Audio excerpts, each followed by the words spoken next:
is the summary video for internal ratios. A reminder, these are not designed to get you through the class. They are designed as refreshers, or to get you through maybe a day with help.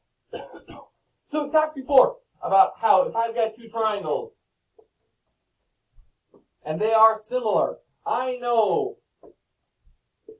that this 3 to this 6 is going to have the exact same ratio as this 4 to this 8. We multiply both of these by 2. 3 over 6 is the same as 4 over 8, like all of those ratios.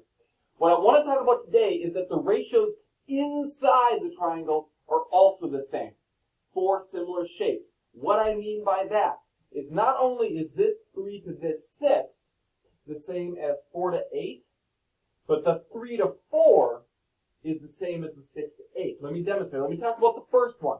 The first one, this 3 to 6, if we make that box that we've been making before, okay, that'll give me 3 over 6 and 4 over 8. If I divide those two, I'll get 1/2 equals 1/2. They're equal, okay?